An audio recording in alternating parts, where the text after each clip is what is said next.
ஓம் ஸ்ரீதாரா நேயர்களுக்கு வணக்கம். மயில்னாலே ரொம்ப எல்லாருக்கும் பிடிக்கும் இல்லை? இந்த புடவை எடுக்கும்போது கூட மயில் கழுத்து கலர் ப்ளூ அப்படின்னு சொல்லுவோம். இல்லை பீகாக் மாதிரி அழகான ஃப்ராக் போட்டுக்கணும்னு சொல்லுவோம், இல்லை ஸ்கர்ட் போட்டுக்கணும்னு சொல்லுவோம். பீகாக்னாலே அழகு.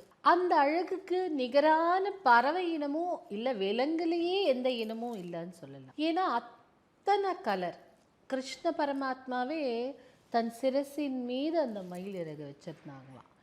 ஏன்னா அதில் வர்ற அந்த எல்லோ இருக்குல்ல, அதுதான் அந்த அபிஜித் நட்சத்திரம்னு ஒரு கதை ஒன்று ஏற்கனவே நம்ம சொல்லியிருக்கோம். ஸோ அத்தனை அழகு கொண்ட பீகாக். இந்த பீகாக் யாரோட வாகனம்னு பார்த்தீங்கன்னா முருகனோட வாகனம் இல்லையா? ஸோ வேலுண்டு மயிலுண்டு அப்படின்னு சொல்லுவாங்க முருகர் பக்தர்கள் எல்லாருமே. இந்த பீகாக்கை நாம் நம்ம வீட்டில் வைத்து கொள்ளும்போது முருகனை விட பவர்ஃபுல் அப்படின்னு சொல்கிற தெய்வம் ஏதாவது இருக்கா? இல்லைல்ல.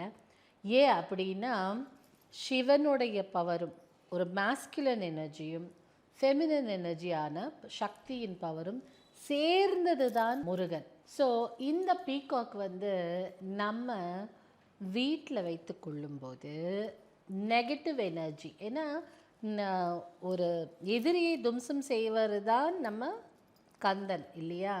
ஸோ எதிரியை நாசம் செய்து எதிரியை தைரியமாக ஃபேஸ் பண்ணுறதுக்கும் வாழ்க்கையில் வரும் பிரச்சனைகளை சந்திக்கிறதுக்கும் தைரியத்தை கொடுக்கறது நம்ம முருகன்.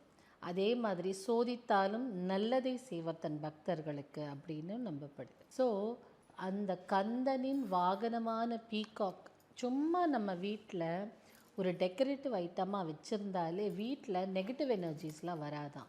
கெட்ட நபர்கள் வந்தாலும் அவர்களை களைத்து எடுத்துவிடும் பீகாக்.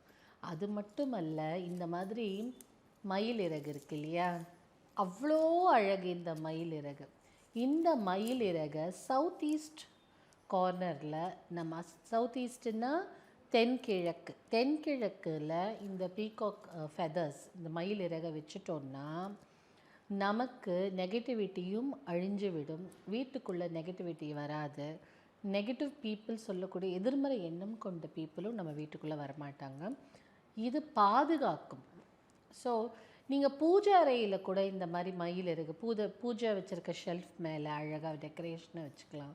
இல்லை இந்த பீகாக் ஃபெதர்னால் செஞ்ச ஏதாவது ஒரு டெக்கரேட்டிவ் ஐட்டம், இல்லை இந்த மாதிரி பீகாக் இறகு வாங்கி பூத்தொட்டியில் அழகான வேசஸ்லாம் கிடைக்கும், அதில் போட்டு வச்சுட்டாலே, நல்ல ஒரு பஞ்ச் போட்டு வச்சுட்டாலே அதனுடைய அழகே அழகு தான் இல்லை? எத்தனை அழகாக இந்த கலர் நேச்சுரலாக வருமான ரேர் தான்.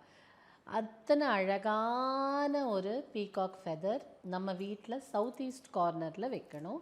அதே மாதிரி பீகாக் பொம்மையும் நம்ம வீட்டில் சவுத் ஈஸ்ட் கார்னரில் வைக்கலாம். இல்லை எங்கே வச்சாலும், லிவிங் ரூமில் இல்லை வரவேற்பறையில் வச்சாலே கெட்ட நபர்களின் எண்ணம் நம்மளை தாக்காமல் காப்பாற்றும்.